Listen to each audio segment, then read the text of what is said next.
everybody. I'm Greg. And I'm Katie. Welcome to the Meeple Society. Today we are on episode 25, the first part of the F's. It's a new letter. It's a new day. Letter. Yeah. This will end up being about 3 videos to get through all of the F's.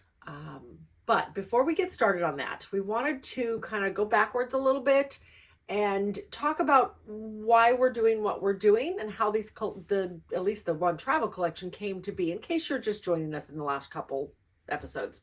We became avid board gamers probably about 2013-ish, something like that.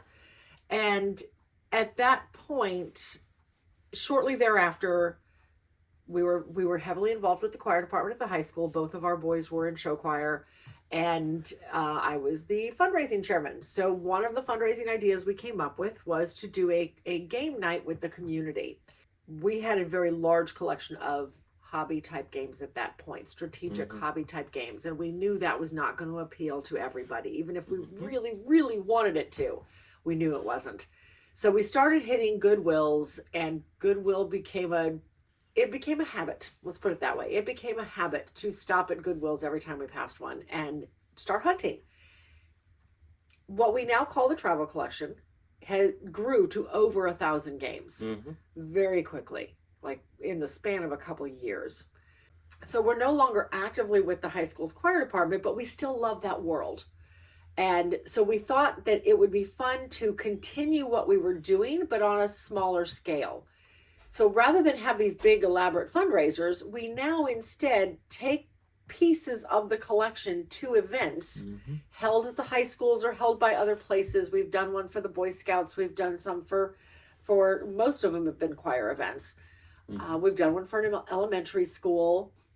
We take pieces of the collection and just set up there for whatever event they're hosting. The kids can play games during their downtime. It really was well received, so we started building upon that, and that's what we're doing. But that being said, 1,000 games is way too many to take anywhere. So we average on taking about 100 games to any certain event, depending on what the event is. So we're trying to narrow this collection down to about 500. And hence why we're doing what we're doing. And why you're going to see us talk about little kids' games when we don't have any little children left in our lives. So, well, that's not true. We have lots of little children left in our lives. There's just none that are living with us. Or our children. Yes, they're not our grandkids. They are grandkids of friends of ours or children of friends, that type of thing. Great nieces and nephews. And so anyhow, that's why we do what we do. And why we're going through the collection and why we're talking about what we're getting rid of and how things are moving around. So here we go. Let's go ahead and get started with the F's. We don't have to go backwards this time. We didn't do any shopping in the last 2 weeks. No, we did it's amazing. Okay, so we're going to get 3 of them right out of the way really quick because they're all pretty much the same. They are pretty much all the same games. This is Farkle in a can, Farkle in a box, and then Farkle Frenzy. Those 2 are exactly the same. These are exact same games. The only difference is the packaging. One's in a can, one's in a box. Yeah. So Farkle is a fairly classic dice game. You are rolling dice to make sets. If either 1, 2, 3, you roll 6 dice. It's Yahtzee-esque, as they say. Yes, it's Yahtzee. Yahtzee-esque. Yes, that. So you're rolling your dice, and you have 6 dice, 5 dice. How many dice do you get? Now I don't remember. That's pretty sad. We just played this yesterday. You have 6 dice. I thought it was 6, but for the life of me, something was telling me 5. So you're rolling your 6 basic dice and trying to make sets.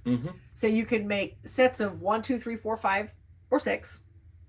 Or 5s automatically score, or 1s automatically score. The key, though, is that anytime when you roll your dice, you have to pull out anything that will score. So if you have any 5s or 1s, you've got to pull them out, whether they're a set of 3 or they're just singles.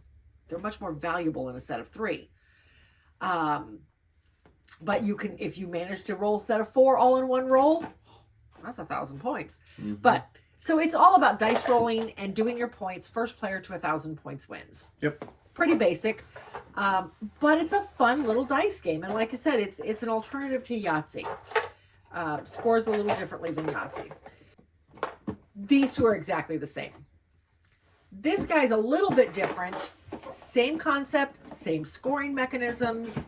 However, this one, everybody's racing. In these two, everybody's taking turns. You're using the same set of dice. In this one, everybody has their own set of dice. And you have 5 dice, not 6. But you also have the top one. Oh, that's right, because the top is a wild that gets added to your score each round. And everybody has... And it has Yeah, it has this multiplier. press down mechanism, so it just pops. And there's a 2 times, so you double your score. But the tower goes together. Oh, don't put the tower together. No, I'm not It's hard going put to. the tower There we go. together. The tower goes together like so. And you've got 4 posts all the way around it, 1 for each person. And each person is taking their dice and setting it in. When they have to pull out their pieces that score, they set them in here. Between all of them, there's no point in keeping all 3. That's for sure. There's this one, we're going to go ahead and, I mean, the best part of this is it actually gives you your scorecards. We're going to put this one on the sale pile. Mostly because when we tried to put the Tower together. and take it apart. we really had to force the issue. And I was afraid it's going to break. And I feel like I don't know how careful kids are going to be trying to put it together. So I don't want it to break that way. So this guy's going to go on the sale pile.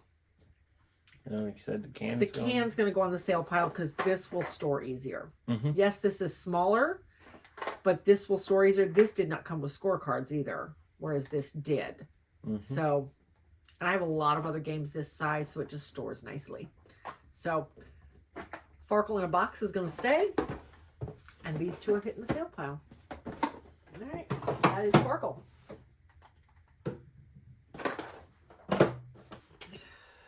Okay, so the next one is Fingertips Matching Game. This is ready for children of what? 4 maybe? I don't know. 3 and up. 3 and up. I did not win this one. No, she didn't. If you've ever seen some of our... I won Farkle. I think I even won Farkle Frenzy. But... You normally win the dice games. That is not always true, but okay. I normally win the games 3 and up. But I did not win this one because it's a matching game and Greg is much better at those. Your brain just works faster at catching these matches. So this guy, how this one plays, everybody, all the cards have different animals on the fingertips. Let me just show you one so you can kind of see it.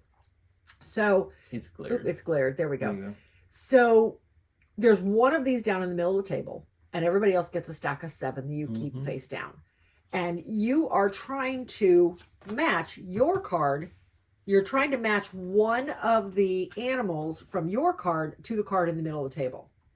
And then if you can match one, you yell out the name of the animal and then put your card on top of the card in the middle of the table. And then you got to match that. And now everybody has to match that card instead. So like in this case, I would yell parrot and then put it on there. Or lion. There's actually 2 on this one. So, and put it on there. First person out of their cards wins the game. Simple as that. Very cute little game, but it is exactly like Spot It. So, but anyway, that is Fingertips. Now if I can line the hands back up so I can put them back in the box. The case on this is a little wonky. Cute game. But I think because of the wonky case that does not, I have to literally tape it to keep it shut. These are going to end up everywhere if we take them someplace. So I think we're going to go ahead and sell this guy. Fingertips. Next on the list is Feed the Kitty. Excuse me. Another game geared toward 3-year-olds. This is nothing but luck. It's aged 4 and up. You won this one too, didn't Yes, you? I did. This is nothing. This was the dice rolling game that I actually won. Adorable. It really was. And the components are fantastic. Okay, the bowl is kind of, but it's a cat bowl. It's a food bowl, whatever.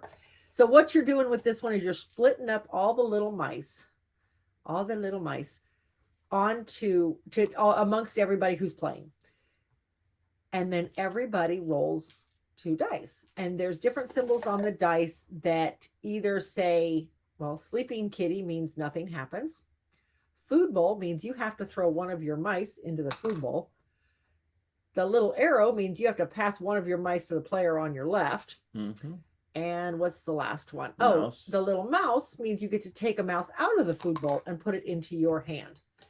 So you're basically going around in a circle, rolling the dice, doing what the dice say until everybody's out, until only one player has mice left. Yep. Most common on here is either sleeping kitty or the food bowl. So most of the mice are ending up in the food bowl, or you're not doing anything at all. It was a cute game. We played this with a couple of friends of ours, Ben and Colleen, and they have a 5-year-old that they remarked she would absolutely love this game. They are very big cat people, so we don't need a lot of games geared toward kids this young. Matter of fact, we want to get the young kids collection down to about 20-25. I don't think this one didn't make the cut. No, this one didn't afraid. make the cut. And Cute game. I think we were donating it to. We're gonna give it to Ben and Colleen and let Luella have fun with it. Yep. So, but yeah, cute game. But it is going to get passed on. But that's Feed the Kitty. All right. Next we have Freeze Frame, which you won because you refused to move pieces. The song just went flipping through my brain. Jake Isles band Freeze Frame. Absolutely. Okay. Maybe you should play it in the background while you're doing this. Anyhow, so this game is it's a neat abstract game. I actually really thought it was very strategic. Okay. I'm going to put it out there because I know you heard me gripe about it the whole time we played this thing. What? The player pieces are yellow and black. Yes. Yes. The cards have black and white dots on it. You only have four pieces to use. Yeah. Everybody is trying to make the shapes of the white dots. What kept throwing me off, the problem I had is I kept looking at the black dots and trying to set up my pieces for the black dots. The black pieces. Okay, so in hindsight, that's a minute little it's a gripe, you problem versus problem. a game problem, but it is something that maybe they could have made these blue or a different color, something different. Yeah. Everybody gets 5 cards to start. You have 5 cards lined up on your side of the board, and you are trying to, I think I just broke the rubber band. No, I didn't. So you're trying to, that piece does not work. There's 2 of them like that. They must be to make your own or something. Yeah, I wonder if possibly. they're to make your own. Because there's no way to do those 2. So you're trying to make the pattern of the white dots out of these. And you're only allowed to move your pieces. So to an open area. So in this instance, I would have to move my piece to this center piece because that's all that's open. So say if I want to work on this guy, let's see, of all of these, probably the easiest one to work on is going to be this guy. So I'm going to try working. No, I'm not. I'm going to work on this one. Because if you look at this piece down here on the end, all I have to do is that. And I've got my piece made. So now this is finished. I can claim it. I set it aside, show it to everybody, and set it down and draw a new piece off the top of the board. You can turn these to work however they work best for you. It was just really strategic. Yeah, it is. Because now the black person has to choose one of his pieces to move up here. And then the yellow chooses one of their pieces to move there. And it's a constant movement trying to get your pieces to line up. I really liked it. It like I said, yeah, it's a very fun and strategic game. Yeah. I just had trouble because I kept trying to line up the black dots pieces with my pieces because I was had the black player pieces. Yeah. But it's also, I think you were 3. I was 3 cards in before you got she was your 3 cards because she had one piece she never moved, and every one of my cards had to have one of my pieces right there, and she did not move it for. So then you turn your cards for a while. Every one of my piece, I'll show you too. It was this piece right here. She never moved, and every one of my pieces had to have a piece here, no matter how I turned it. Okay. Okay, so So, very strategic. We really enjoyed this one. At least I did. yeah, oh no, I enjoyed the game because it yeah. was very strategic. That, if I could keep my eyes off the black dots and yeah. That being said, and I'll tell you, I think honestly, out of this entire pile of games, this was the hardest decision to make. mm-hmm. Because we're going to go ahead and sell it because it's not something that amongst everything else we have that we're going to pull off very often, if at all. And I just don't see it coming off the shelf over there because it's not an attractive age. box. It's yeah. aged. And this is from 1992. Yeah. I really like this game though. Mm-hmm. So I don't know. We'll see. But right now it's going on the sale pile. If it doesn't sell, it might find its way back onto a shelf. I don't know. But I'm going to at least put it out there for sale because he's giving me that look. Anyway, that's Freeze Frame. Very neat strategic game. If this sounds interesting to you and you would like to have a copy, so that I have this copy, let us know down in the comments. I'll send it to you. Just so it's well loved. Freeze Frame. Okay. You continue on ridiculous games. Oh God.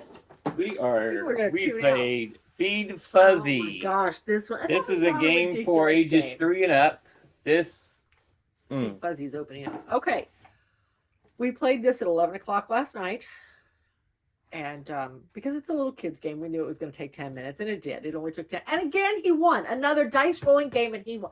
How can you say I win all the dice rolling games? I said you normally I didn't win any of these except for that one. Normally doesn't Farkle. mean all the time. Okay. Here's your components for Feed Fuzzy.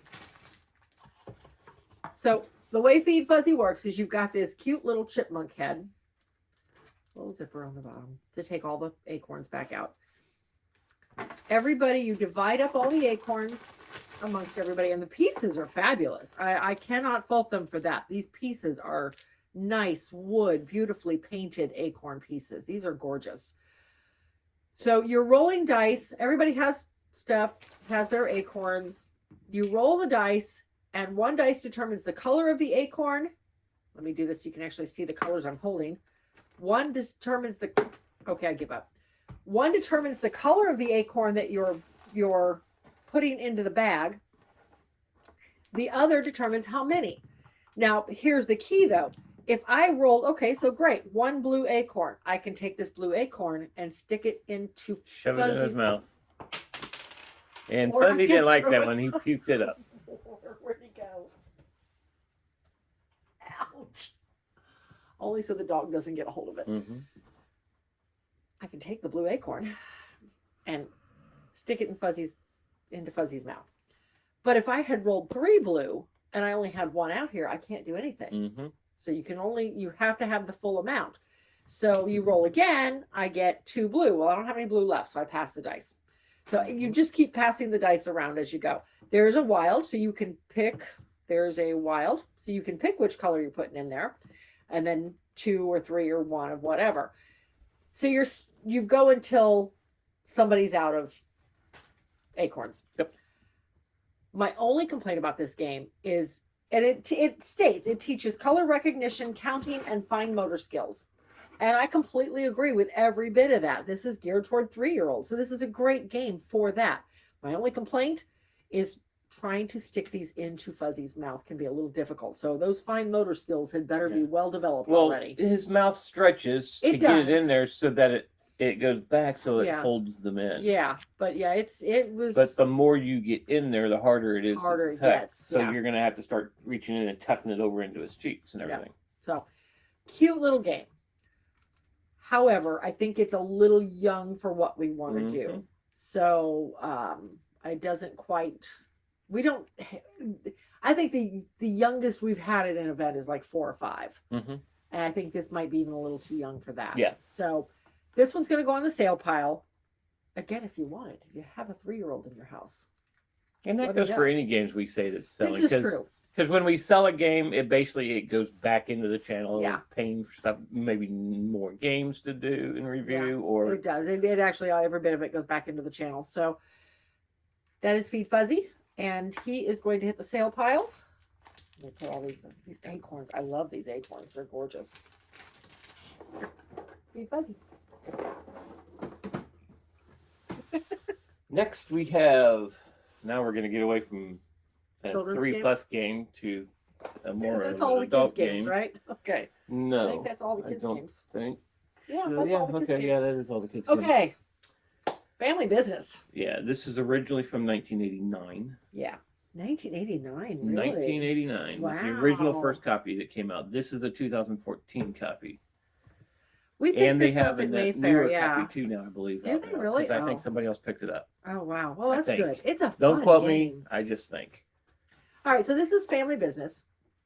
We picked this up years ago, probably in 2014 Mhm. at Mayfair. This one is all, I mean, it's based on mobsters. When we worked for Mayfair at Gen Con one year, this was the game that I helped teach for 3 days. And I actually had a table full, so we had all 6 players, and all of them was from like the Bronx or Queens or something like that, and they all talked with very thick accents. All the gang members in here Here's are real. yeah. They are all from the actual gangs. Like this is the Capone Mob, and all the guys from the Capone Mob. These guys were going Purple through. It's like, Gang. oh yeah, it's like, oh yeah, it's Three Finger Jack. Yeah, oh I remember There's the talking New about York hearing Mob. about him. It was probably the best game I taught because they talked. They had their New York accents going. If you've ever heard a New York accent, you know what I mean.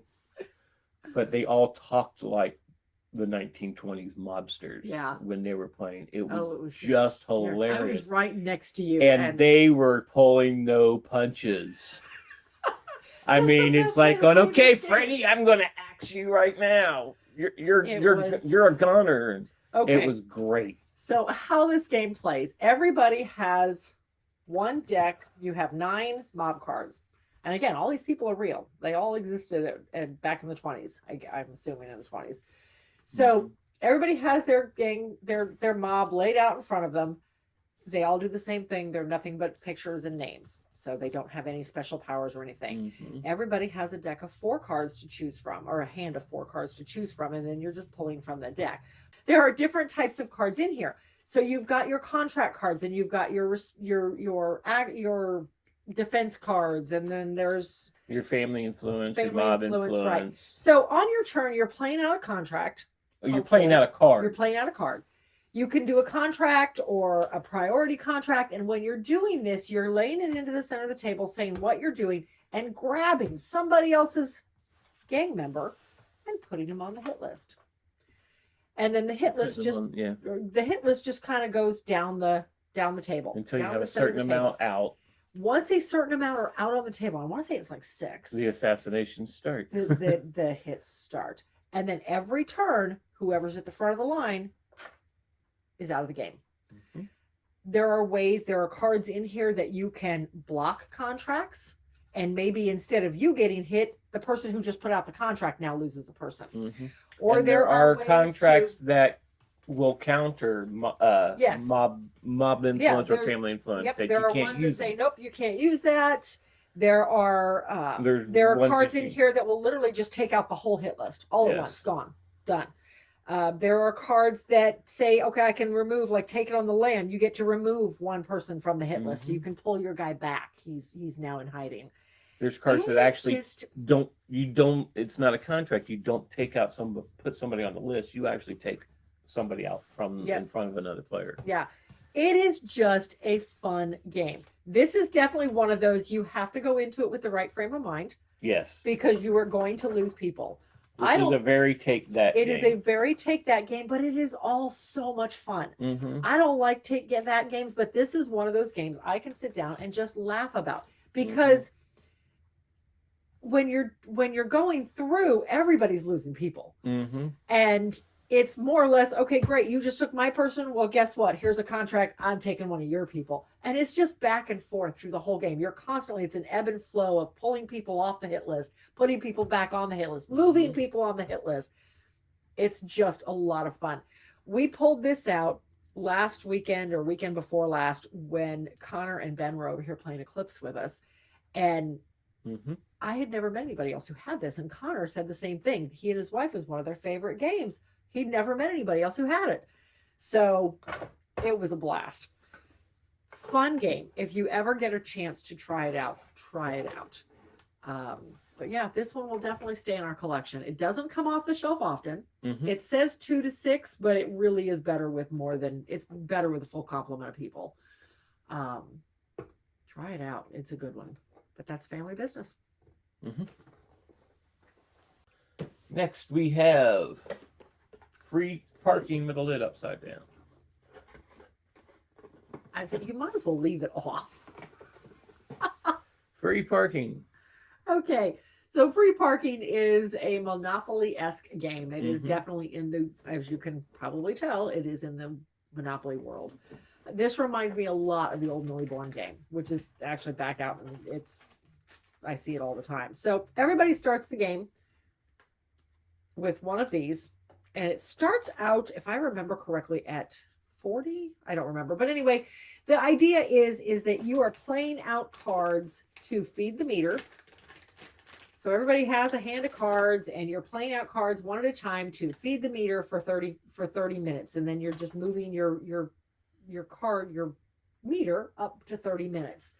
Or feed the meter for 20 minutes. Or, oh, look, I'm going to go run some errands. You're paying your taxes.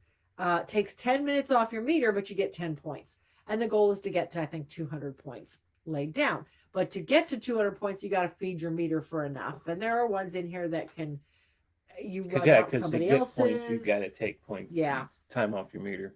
Yep. To get the points, you got to take time off your meter to do it. So it's a constant ebb and flow of feeding the meter and then taking time off the meter to get the points. Now they do have the chance cards. There are chance cards, which can be good or bad. You pulled every single one was bad for me because it gave you time or money. It absolutely or time or points. Yeah, trade meters with the player of your choice, and I think at the time you have to do it. I didn't have any time on my thing at the time. Officer Jones is on the prowl. All those in violation discard a point card, which means one of the cards you've already laid out as a point gone. So it was fun. I don't know. I enjoyed it, but again, it's an older game that never comes off the shelf, and we have taken it to a couple. So yeah, I hate to say it, but this one may hit the sale pile. May, I guess it is. This one's going to the sale pile. I'm going to make up her mind so she doesn't stumble over it again. Next is Farlight.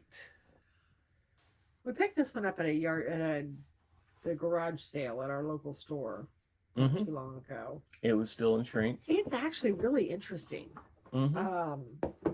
So this guy, we currently have this in the travel collection. It is. It went straight into the travel. Well, we played it once and put it in the travel collection because it is a really interesting game. It's just not something we're going to pull off very often. So here's your board. Basically, you're building spaceships. That's the long and short of it. And doing missions. It is a secret bidding type of game. You have missions out here on the top of the board. You have ship parts down here you're doing. You have resources in the way of people and science. Engineering allows you to basically manipulate your dice.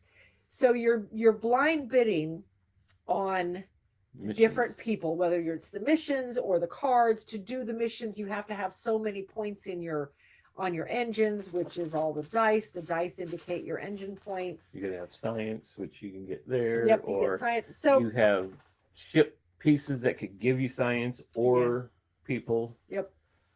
So very interesting game. Like I said, you're basically blind bidding. At the end of the bid, you take whatever you won. You may not always win it because it's a blind bid from 0 to 4. You could put multiple points down on the same one if you really, really want it. You can even add extra workers to it to get extra points toward it. But afterwards, you're taking all your ship parts, you're building your ship. Meanwhile, there are some gold tokens up here, and these change. You actually get, I think, 8 of them, and you're only using 3 per game. So these change out as to your goals for the game and what scores extra points at the end of the game. But ultimately, the only points are the mission cards. So, and that is not a mission card. That's just an advertisement card. But there's mission cards up here that those score you points, and then you get points from here. Basically, it's a really simple game. Yeah. And the game ends when you when one person takes out one of the advanced missions. Yes. That's the end of the game, which usually takes, half a dozen rounds. It doesn't take long. I think this ended up taking us about 20 minutes, and that was with a lot of AP, just trying to figure out, okay, what can I do with this part? How can I make this work? So, great game. It does sit in the travel collection, and it will stay there. Yeah, good game. There you go, Farlight.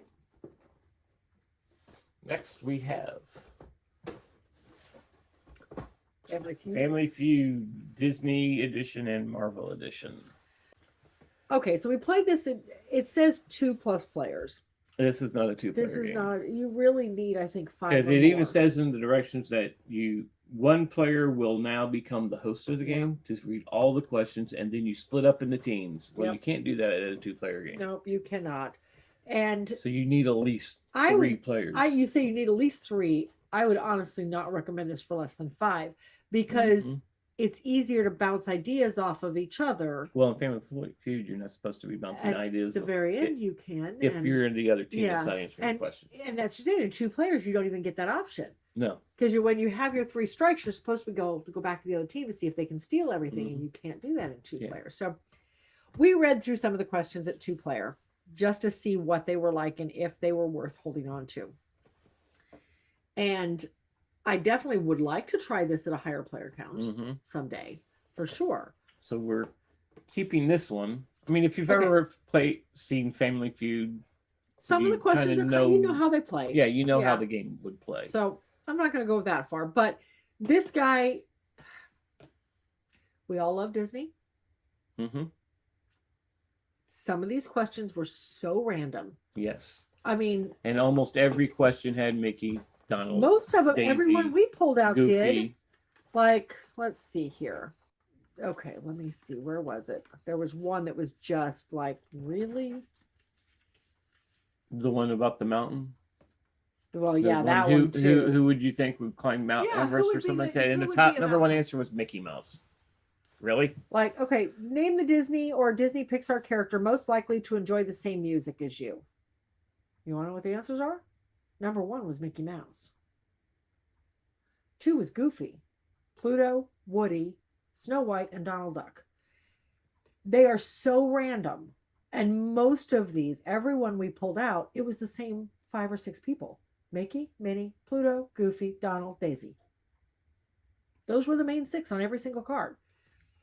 Now, there were some others, like which Disney villain you'd most enjoy having dinner with. The top one is Cruella de Vil. I don't think that's the one I'd most enjoy having dinner with. But okay. Eeyore's favorite color. And there's 8 answers. There's 8 answers to that. They're just so random.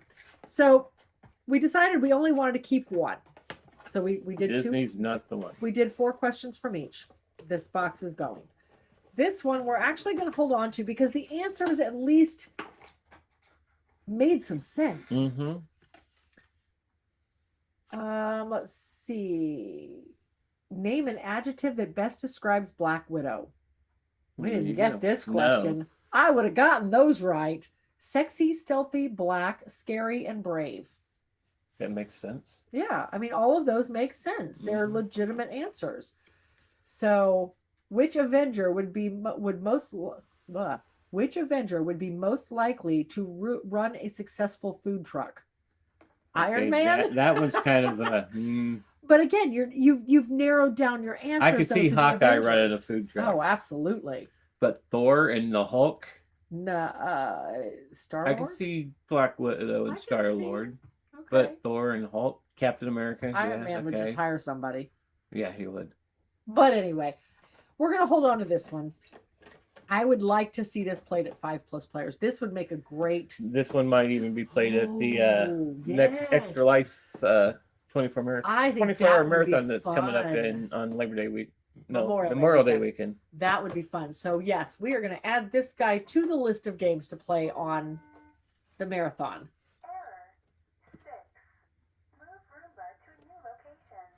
Then press clean to restart. Please open the iRobot Home app for help. Well, Okay. our maid doesn't want to clean because it's airing out. It's stuck. All right, so expect this one to be played at the Extra Life Marathon. I think this will be a lot of fun if we can get enough people to do it. Yep. We'll have to get that one on the list for sure. So anyway, that is a Family Feud game box. Oop, that's the back of the box. Let's turn it around. Disney is going because it's really random, and Marvel is staying because, well, Marvel's cool. Whatever, you know.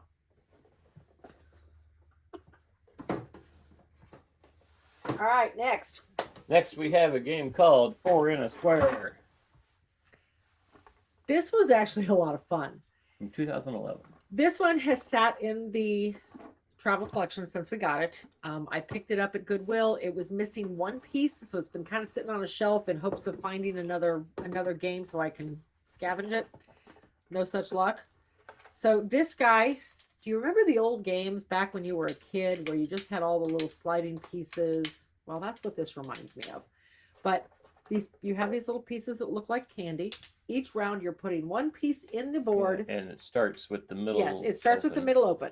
So each round you're putting one piece in the board and then moving any one piece. And then the next player puts a piece in the board and moves a piece. And the goal is to get 4 of your pieces into a square like so. That's the goal.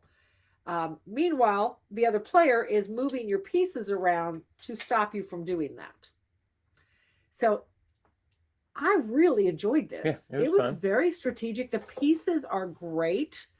We are missing one red piece, but it didn't hamper the game No. at all. So If you haven't gotten it, as many pieces as there are, Yeah, I think if there's you 20 get down to the each. point where you run out Or of a 16 piece, each, you- yeah. it's The been a game's very lost anyway.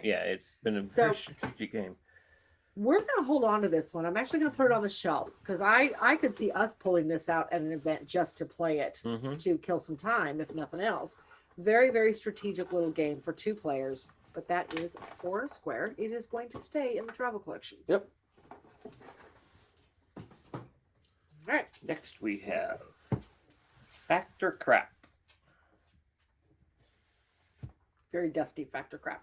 Well, it's sat on the shelf. It for a has while. sat on the shelf for a while. We've never taken this to an event. I don't know why, but all right. So this one is, we played this with Ben and Colleen earlier this weekend, and oh my gosh, we laughed so hard. And it, again, just like any party game, I think it's all depending on the people you play with. But the goal of this game is one player is reading off questions on the card. Everybody else has their fact and crap cards. Their fact or crap cards. And you got a pile of tokens sitting in the middle And you of the table. start with 8. You start with 8. So, The 'cause rest you of them could are in the lose middle of the some. table. There's like 200 in the game. We played with 100 because there was only 4 of us and not 8 of us. So we played with 100. So each round, one player is reading off the cards, and then everybody else is secretly voting fact or crap.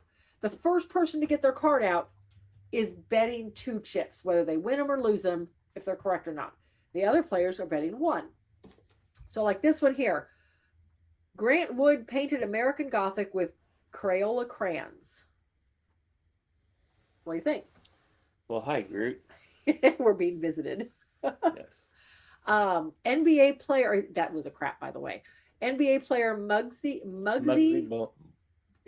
Borge was just 5. Muggsy Bugs. Bogues. Okay, I don't know. Was just 5'3". That would be fact. Yeah, I would not have known that. You did, obviously. Yes. And the last one on he's this in card. Space Jam. The little guy in Space Jam. Okay, I know who you're talking about now then. Richard Branson once tried to get Johnny Rotten to join Devo.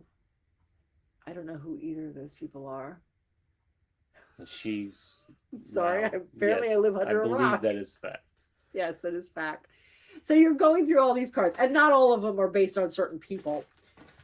There are ones that are based on historic events. Nicorette gum was developed after the Royal Swedish Navy banned smoking on all of its submarines. That's actually kind of interesting. Mm-hmm. It's a fact. So you're going through, you're betting, you're grabbing chips based on whether you were the first person to lay them down and you got it correct, or giving chips back to the center of the pile if you got it wrong. We laughed at this game. Oh my gosh, did we laugh at this game. That being said, most of the questions we came across were dated. Yes, they were. So, like I said, the first one, I didn't even know any of the people listed on there. So, you did, but I didn't. Anyway, I think we decided this one's going to hit the sale pile.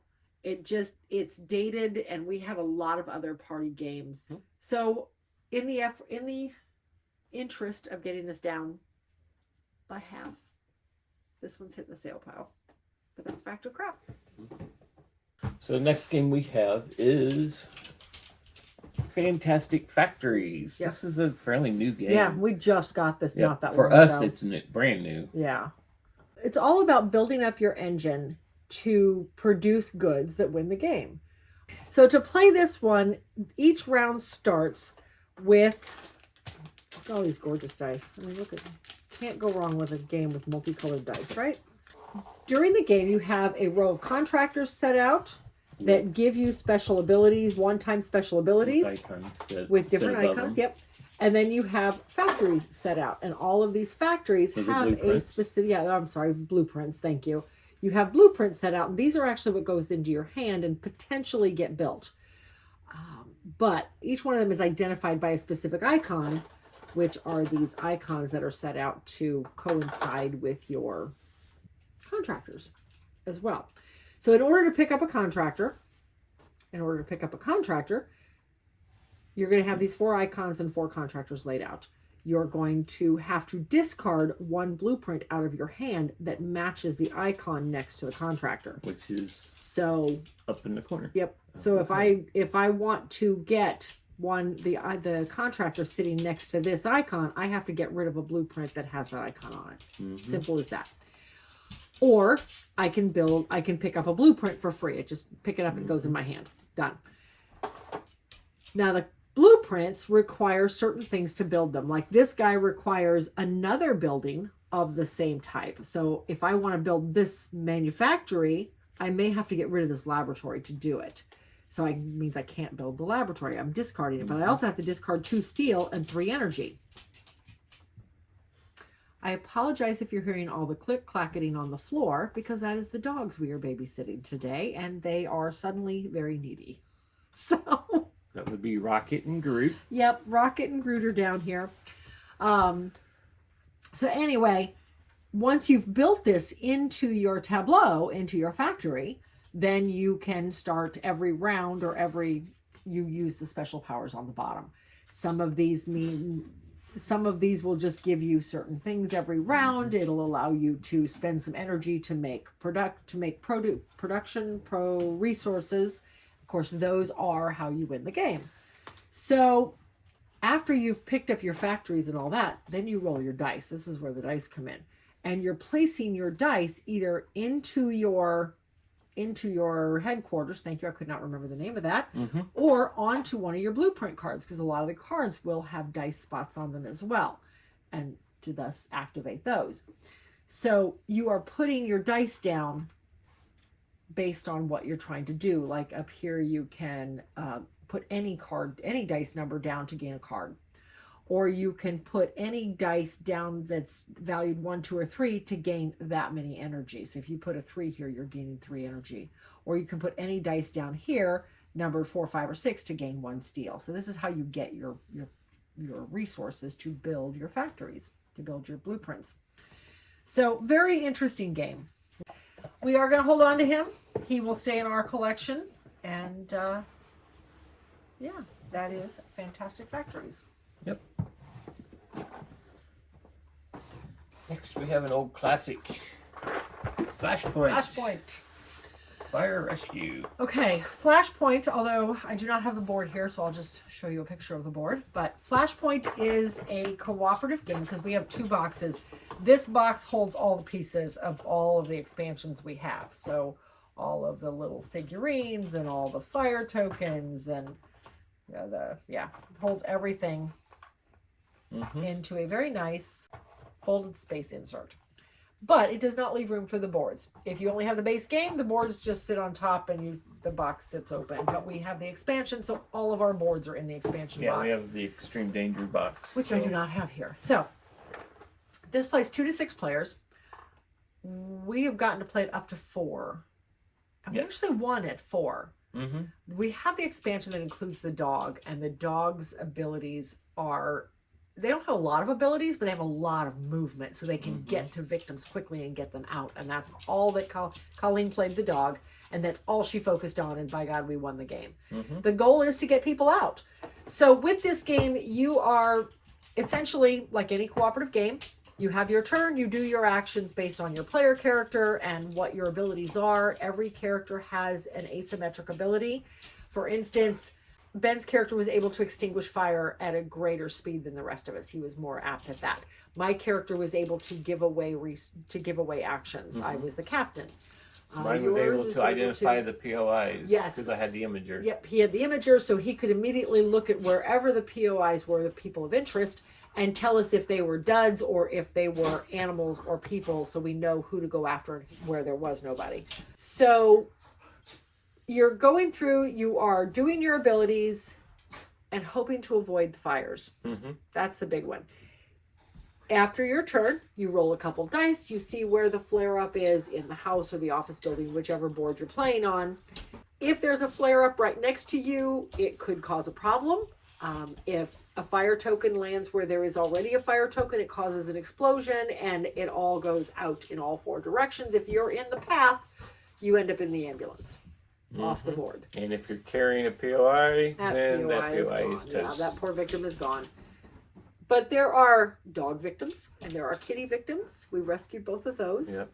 I think we only lost one before we won the game because I was you were carrying them out. The fire dropped right on you. I was one space away from the door and an explosion happened right next to me and gone. Fun game. Interesting co-op. We don't play it as often as I would like to. We do actually have this in both collections. I found a copy at Goodwill a long time ago, and so we have it in both collections. But anyway, that is Flashpoint Fire Rescue. Fun co-op. Yeah, it's going to stay in both collections. Next we have Fantastic Beasts Perilous Pursuit. Yes. So this one is based Another on co-op. yes, this is another co-op. This is based on the Perilous Pursuit or the Fantastic Beasts movies, which is a spin-off from the Harry Potter series. This one, it's again another dice rolling game. We played a lot of dice rolling games on this one. I'm just realizing that. Have dice. I guess so. So in this game, everybody is choosing one character from the movie. Each character has special abilities. Well, all characters have the same abilities, just at different levels. So you are rolling dice. You are rolling these 6 dice here to fill in these areas. You can't activate them until you have set them. You've achieved them, I guess, is the best way to put it. Yeah. But you're doing so with pieces. To do this one, you have to have 4 of them. Yes. And then a 5th one actually do the power. Right. So this one here is to capture. So what you are capturing is there are a number of different creatures from the movie, and each one of them has different settings for how many captures you have to have versus how fast it can escape. Basically, actually put them back in the trunk. To put them back into the trunk, yes. And then at the end of each round, you're rolling dice for the creature to see what he does to you.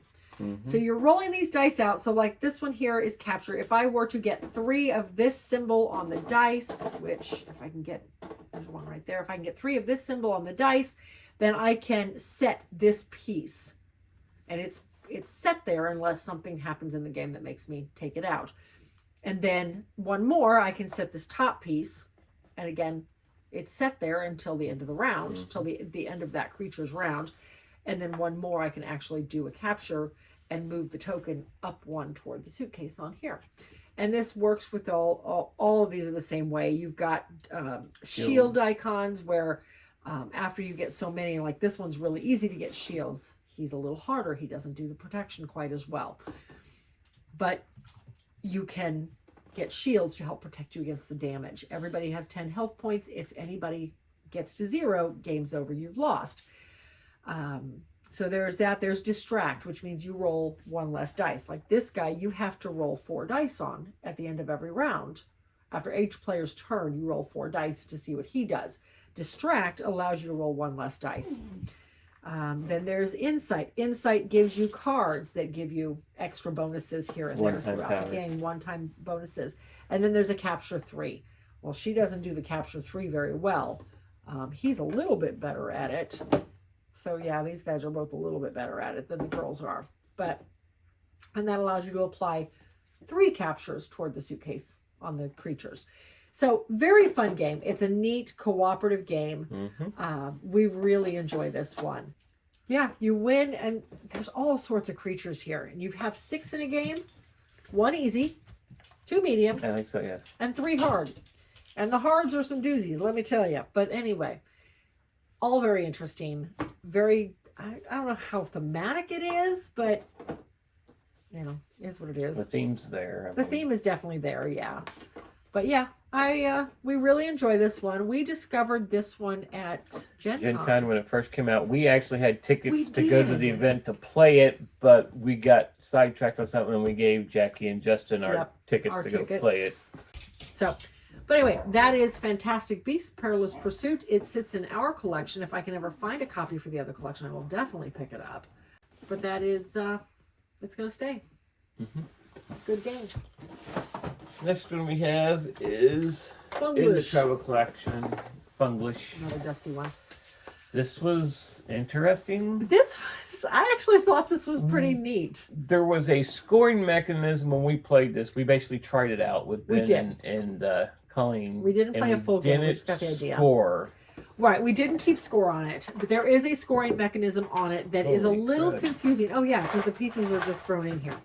So you set up the board. You've got 120, something like that. There's a lot of these pieces. Words. Where is it? 120 descriptive tiles. So, and you've got all sorts of words: magical, yummy, soft, thin, small, straight, elegant, and they're divided by fat. kind of like the type of word The that it is. type of word it is, yes. So like the green words are positive traits. The olive words are negative traits. And then there's materials and opposites and everything else. Geography, history, arts and sports, high-powered adjectives, sizes and shapes, colors and patterns. So you everything is kind of grouped to make them faster to find. But you have your board. And the board is set up with this timer attached to it. You just kind of flip the timer over when it's time for the next team's turn. You have clue givers for each team. And the 2 clue givers are working together and the dogs are chasing each other in and out of the room. It is fun as toddlers. Anyway, you have these cards. Like the top word on this card says bubble. So, and then the 2 clue givers are looking at this card and deciding together which word they're going to give clues on. And eventually you have to do all 6 before the timer runs out. And then you get points based on which team gets it right. So, for instance, like I said, if I had the word bubble, I might choose the word liquid. It's definitely a liquid, right? Or is it kind of a liquid? So you put your clues based on it's definitely this, it's kind of this, it's definitely not this. So bubbles are a liquid, right? Or maybe they're kind of a liquid. I don't know. That's kind of an iffy one. You're picking words off of the table to describe until you get it. Yeah. And the other teams are just shouting out words. We found this game, it was an interesting form of charades. Yes, it was. I really liked it. We're going to hold on to this one because I feel like it's a great party game, but at the same time, it's actually educational. There's an educational aspect to it. So we're going to hold on to this guy. keep them in the travel collection, take them to a couple events, maybe set it up, see what the kids think. So anyway, that is Funglish. Next we have Favor of the Pharaoh. Another dice rolling game that I won. Yeah. Are you noticing a pattern here? Because I did. All right, so Favor of the Pharaoh. I actually really enjoy this game to a point. This is another one of those Yahtzee-esque games where you are setting out. Everybody has their pyramid that really does nothing other than hold the dice that they've locked in. That's all it does. And sets the number at the bottom for the final round. So everybody's using the same dice. You're sharing the same set of dice throughout the game. There's some specialty dice in here, and you know, who doesn't love specialty dice, right? So you have these banners put out. You've got 4 levels, basically, of different types of tiles that you're trying to win throughout the game. And these indicate, and each of these give you special abilities. A lot of them will give you extra dice, or they give you the ability to manipulate the dice, or they give you specialty dice. Or they give you a one-time power. They give you a one-time power, right. So these are all set out in conjunction with these, and these are all double-sided, so they change up. Like on this side, this second one says all dice have to be greater than a 5. But if I flip it over and use the other side, now all the dice have to be numeric, either 1, 2, 3, 4, 2, 3, 4, 5, or 3, 4, 5, 6. This one is 3 pairs, or if I flip it over, again, it has to be all 6 numbers, 1 through 6. You only start the game with 3 dice, so you have to work on some of the lower ones to build up to get more dice every round. So you're trying to claim these and claiming the tile that's under them. And then once you claim that tile, it goes over here and you now have that permanent dice. So if I were to claim this tile, I would now have a permanent dice that that comes into my hand every round at a 6. If I don't want that 6, I can re-roll it, but it comes into my hand as a 6. The end game, and this is where I have a fault with the game. The end game is whoever gets the queen tile, or whichever tile has the emperor. The emperor? What is this? This is the emperor. I don't know. Whoever has this icon, this token on it, that person essentially wins the game. Everybody else that has not already gone this turn has an option to take this away. You get this person by rolling, what is it, 7 of a kind? Yes, it's the queen. Yeah, the queen. You have to roll 7 of a kind. No matter which side it's on, you're rolling 7 of a kind because it's the queen space. You can roll more than 7 of that kind, but you have to roll at least 7. And I think you rolled like 7 4s or something like that and took this piece. Well, I got lucky, and on my turn, I got the chance to try and take it away from him. I rolled 8 6s. Great. Or 7 6s. I think I rolled 7 6s. Yeah, you rolled. I rolled 7 6s and took it away from him because I had a higher number. So then he turned around, and whoever had it gets one last chance to try and take it back. And he did. He took it back with 8 4s or 8 5s or something like that. So this is, and then that's it. The game's over. There's no points to score. There's nothing that you've accumulated, worked through for the whole game. Whoever gets this first, more or less, wins the game. That's my only problem with it, is that no matter what you've done through the whole game, whoever is lucky enough to grab the queen wins the game. We've decided that, and I do like this game. I love the dice. I love trying to figure out which tokens I can take and which ones I can't, and what options work best for me. And there are ways to manipulate the dice in here, so you can manipulate your dice a little bit. But I think ultimately we decided we're going to send this over to the travel collection. I think it's a great game. It does not come off our shelf very often. We've literally played it. This is only the 4th time since we've owned it. And I feel like we just have so many other games that do what this does without that hard finish. Yeah. That all or nothing finish. There is a weird finish. Yeah, I mean, it's a Tom Lehman game. He does great games. Yeah, he does great for the galaxy. Yeah, I have no problem with his games. I just don't like that all or nothing finish that this one has. That's my This only one issue. also has an app that's still there It that does, randomizes all the cards out there on the board. So yeah, I did like that. So anyway, this one's going to go into the travel collection. I think it is a great game, and hopefully it will see a lot of love there. I think we've just played it out for what it does. But I want to see it get some more love, so we're going to send it over to that collection and take it to a few events. Yep. But that is Favor of the Pharaoh. I have a dog sitting on my lap, trying to sit on my lap. Hi, Groot. Okay.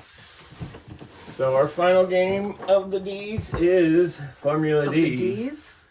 We are not going backwards that far. Of the F's, it's Formula D. All right. So Formula D is a racing game. It's a fun racing game. Again, it's another dice game. Yeah, Go and figure. if you've watched any of these, you know that I really like racing games. When I mean racing games, I mean real racing games with race cars. We got a chance to play this one several months ago with Coopla Nerds. Yep. And you decided I you really really liked liked it. it. We found it on sale somewhere and you grabbed it. Yep. So we now have a copy of it. So we played it last night with our oldest son, who We is played another it. big racing fan. Yep. We played the nighttime version with all of the complex rules, most of the complex rules. We didn't Except play for the optional. player powers. Except for the player powers. So this one, this board is huge. Okay, so this is half of the board. You have a daytime Half. at Monaco There's the or a half. nighttime someplace in the United States. Somewhere in the U.S. because there's a map, there's a sign on the the- other side that advertises the U.S. Army. We don't know where it is though. But anyway, so we played the nighttime board last night. And again, this is half the board. There's another half that attaches to it. I'm not going to get them both out. So in this one, you are rolling dice based on what gear you want to be in. So everybody has their gear shift boards. Let me see if I can get the board out here. So everybody has their gear shifts, and you have two options on where to play. You can play the basic, where everybody just has 18 wear points. Done. And as you do different things in the game, you wear out certain features of your car, and you just move your token down. Or you can play on the side where you've got more specific, and that's what we did last night. So we each started with 6 wear points here, 3 on all the others, and 1 down here on whatever that is. It looks like So it is. The top one's tires, then it's the brakes, then it's the gearbox, then it's the Gearbox. the car body, engine, and Okay. road handling. road handling. Okay. So you've got different wear points in all of these different features of the car.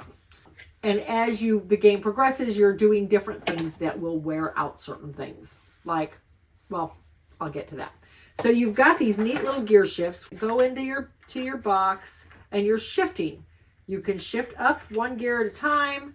You can shift down 1 gear at a time. But you can shift actually more You than can one. shift down more than 1 gear, But but it's you're gonna going to do be- damage to your car. Mhm. Because that's where you start affecting the gearbox, is if you shift down. If I want to go from 6th gear down to 4th gear, or God forbid down to 3rd gear, I'm wearing out my car faster. Mhm.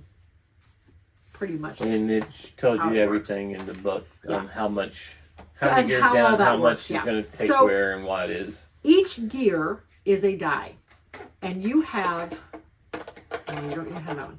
You have all these different dice that are specialty dice. They look like regular D&D dice. They are not. They are specialty dice.